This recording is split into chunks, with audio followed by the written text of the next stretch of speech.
இது மகிமை நேரம்.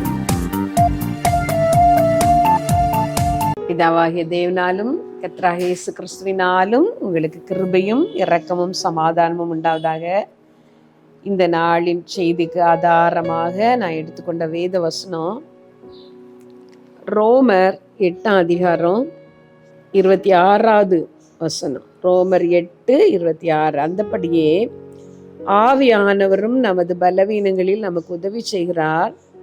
நாம் ஏற்றபடி வேண்டிக் கொள்ள வேண்டியது இன்னதென்று அறியாமல் இருக்கிறபடியால் ஆவியானவர் தாமே வாக்கு கடங்காத பெருமூச்சுகளோடு நமக்காக வேண்டுதல் செய்கிறார்.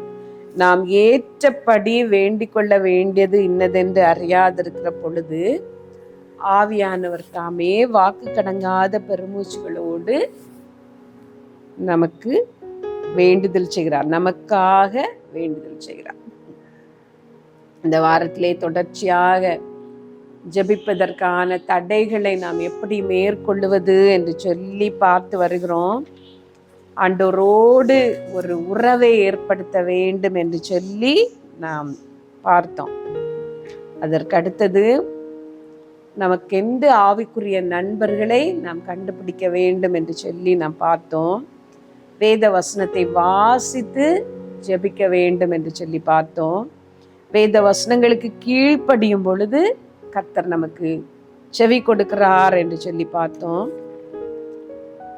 அதே போல நம்முடைய பாவங்களை நாம் அறிக்கையிட்டு பாவத்தை நீக்கிவிட்டு நாம் ஜெபிக்க வேண்டும் என்று சொல்லி பார்த்தோம். மற்றவர்களை மன்னித்து, மற்றவர்கள் செய்த அநியாயங்களை மன்னித்து ஆண்டவரை நோக்கி பார்த்து நாம் ஜெபிக்க வேண்டும் என்று சொல்லி பார்த்தோம். இந்த நாளிலே ஏற்றபடி வேண்டிக் கொள்ள வேண்டியது இன்னதென்று நாம் அறியாமல் இருக்கிற பொழுது நாம் செய்ய வேண்டிய இன்னொரு காரியம், ஆவியானவருக்கு நாம் இடம் கொடுக்க வேண்டும். ஆவியானவர் தேவனுடைய இருதயத்தின் ஆழங்களை அறிகிறார். தேவனுடைய சித்தத்தின்படியே ஜெபிக்க ஏவுகிறார். இருதயத்தை ஆராய்ந்து பார்க்கிறவர் ஆவியின் சிந்தை இன்னதென்று அறிந்திருக்கிறார் என்று சொல்லி வேதவசனம் நமக்கு சொல்லுகிறது. சில காரியங்களுக்காக நாம் ஜெபிக்க முற்படுவோம், ஜெபிக்க வேண்டும் என்று நமக்கு ஆசையாக இருக்கும். ஆனால் என்ன வார்த்தைகளை சொல்லி ஜெபிக்க என்று நமக்கு தெரியாமல் போகும்.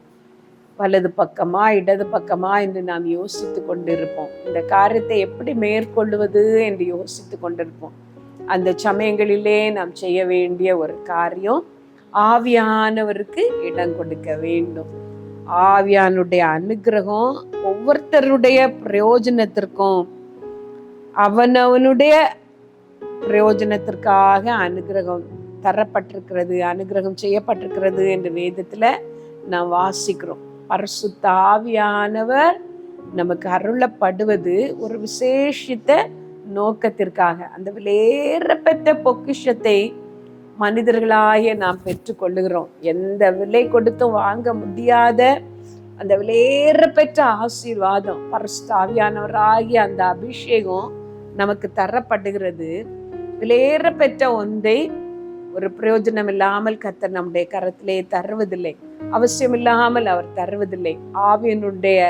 ஆவியானுடைய அனுக்கிரகம் அவனவனுடைய பிரயோஜனத்திற்காக தரப்பட்டிருக்கிறது என்று சொல்லி இருக்கிறது வேத வசனம். முதலாவது நமக்கு அனுக்கிரகமாக ஆண்டவர் தருகிறார், நம்முடைய வாழ்க்கைக்கு பிரயோஜனமாக அவர் தருகிறார். ஒவ்வொருத்தருக்கும் ஆண்டவர் ஒவ்வொரு விதமான அபிஷேகத்தையும் வரத்தையும் கொடுப்பதுண்டு.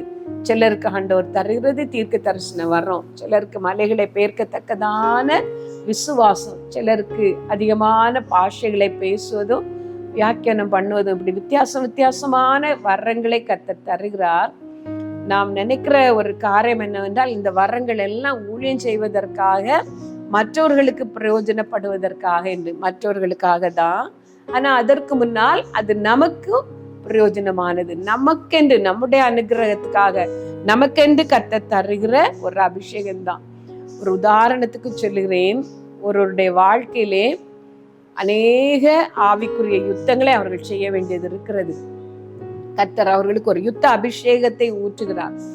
பரிசுத்த ஆவியானவர் அவர்களுக்கு தந்திருக்கிற அந்த யுத்த அபிஷேகத்தை அவர்கள் உபயோகப்படுத்தும் பொழுது அவர்களுடைய வாழ்க்கையின் பிரச்சனைகளை அவர்கள் மேற்கொள்ளுகிறார்கள்.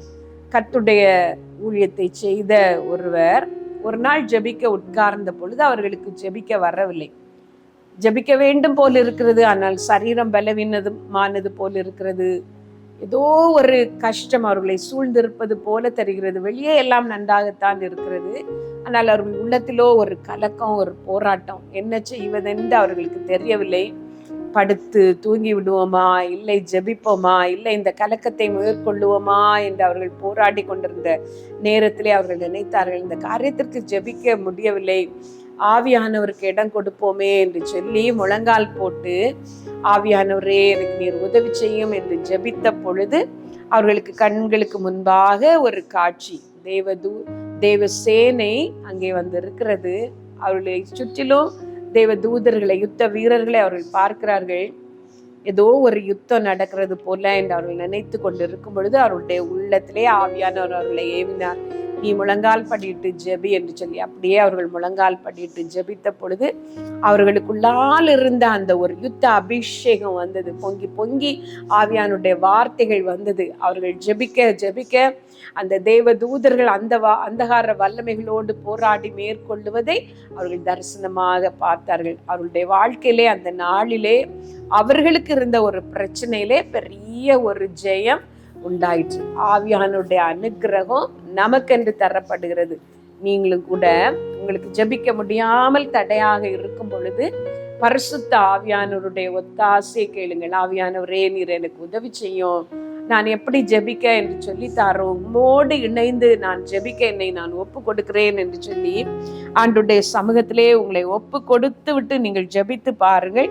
கர்த்தருடைய வல்லமை உங்களை நிரப்பும். அவங்களுக்கு ஜெபம் எளிதாக இருக்கும். ஆவியானவர் தங்களுக்கு தந்தரலின வரத்தின்படியே பேச தொடங்கினார்கள் என்று சொல்லி அப்போஸ்தலர் 2வது அதிகாரத்திலே நாம் பார்க்கிறோம். அந்த அப்போஸ்தலர் 2வது அதிகாரத்திலே அவர்கள் ஆவியானவர் தந்தரலின வரத்தின்படியே அவர்கள் பேச தொடங்கின பொழுது சுற்றிலும் இருந்த எல்லாருக்கும் அது பிரயோஜனமாக இருந்தது. தேவனுடைய மகத்துவங்களை அவர்கள் கேட்டார்கள், அவர்களுடைய பாஷையிலே கேட்டார்கள். அப்படியே ஆவியானவர் நம்மை கொண்டு, உங்களை கொண்டு மற்றவர்களுக்கும் அவர் உதவி செய்கிறார், மற்றவர்களுக்கும் அவர் ஊழியம் செய்கிறார். ஆவியானவருக்கு இடம் கொடுத்து நீங்கள் ஜெபிங்கள், கர்த்தர் உங்களுக்கு உதவி செய்வார். நாம் ஜெபித்து முடிக்கலாம். சர்வ வல்லமையுள்ள நல்ல தகப்பனே, இந்த நல்ல நாளுக்காக நாங்கள் ஸ்தோத்திரிக்கிறோம்ப்பா. நாங்கள் தொடர்ச்சியாக உங்களுடைய வார்த்தைகளை கேட்டோம் ஆண்டவரே. என்னுடைய இருதயத்தின் வாஞ்சை இந்த செய்தியை கேட்கிற எல்லாரும் ஜெப வீரர்களாக மாற வேண்டும் ஆண்டவரே. எல்லாருக்கும் அந்த அபிஷேகத்தை ஊற்றோம்ப்பா. என்ன தடைகள் அவர்களுடைய வாழ்க்கையில இருக்கிறதோ அதை நீக்கி போடும். நீ சொன்னீர், அனலாயாவது குளிராயாவது நீ இருந்தாயானால் நல்லமா இருக்கும் என்று சொல்லி குளிராய் இருக்கிற ஒவ்வொருத்தரையும் அனலாக்கும் கர்த்தாவே, அனலாக்கும். நல்ல ஜெபத்தை கட்டளையிடும். இழந்து போன அந்த ஆவிக்குரிய வாழ்க்கையை, இழந்து போன அந்த ஜெப வாழ்க்கையை உங்களுடைய பிள்ளைகளுக்கு நீ இப்பொழுது தரும்படி நான் ஜெபிக்கிறேன் ஏசப்பா. எல்லா தடைகளும் நீங்கட்டும் கர்த்தாவே. இந்த மகிமை டிவிக்காக நாங்கள் ஜெபிக்கிறோம் ஏசப்பா. உம்மை மாத்திரம் நம்பி உமக்காக செய்யப்படுகிற ஒரு ஊழியம். கர்த்தர் தம்மை நம்புகிறவர்களை அறிந்திருக்கிறார் என்று சொல்லி வேத வசனம் சொல்லுகிறது ஆண்டவரே. தம்மை பற்ற உத்தம இருதயங்குலபூனமா ஷாபாரபா. உம்முடைய அபிஷேகம் இறங்கட்டும் இந்த ஊழியத்தின் மேல் ஆண்டவரே. தம்மை பற்ற உத்தம இருதயத்தோடு இருக்கிறவர்களுக்கு தம்முடைய வல்லமை வெளிப்படுத்துவார் என்று உம்முடைய வார்த்தை சொல்லுகிறதே. உம்முடைய வல்லமை வெளிப்படுத்தும் ஏசப்பா. எல்லா தடைகளும், பிசாசு வைத்திருக்கிற எல்லா போராட்டங்களையும் இயேசுவின் நாமத்தினால நாங்க முறியடித்து ஜெபிக்கிறோம் கர்த்தாவே. உம்முடைய நாமத்தை மகிமைப்படுத்தும். தடையில்லாமல் இந்த செய்திகள் வர வேண்டும் ஆண்டவரே. எல்லா தேவைகளும், பண தேவைகள் சந்திக்கப்படணும். மனித உதவிகள் எந்த இடத்துல எல்லாம் அவசியமோ அங்கெல்லாம் மனுஷனுடைய ஒத்தாசை கிடைக்கும்படி பண்ணும் ஆண்டவரே. இதை வர்த்திக்க பண்ணும் இயேசுவின் நாமத்துல. இந்த வருஷம் இது வர்த்திக்கும்படி நாங்க ஜெபிக்கிறோம். எல்லாத்தையும் உங்களுடைய கரத்திலே தருகிறோம்ப்பா. எங்களுக்கு அல்ல கர்த்தாவே, எங்களுக்கு அல்ல. நாங்கள் அப்பிரயோஜனமான ஊழியக்காரர். உம்முடைய சத்தியத்தின் நிமித்தமும் உம்முடைய கிருபை நிமித்தமும் உம்முடைய நாமத்திற்கே மகிமை வர பண்ணும். சகல துதியும் கனமும் மகிமை உமக்குரியது ஆண்டவரே. அதை உமக்கே செலுத்தி இயேசு நாமத்துல ஜெபிக்கிறோம் ஜீவனுள்ள எங்கள் நல்ல பிதாவே. ஆமென்.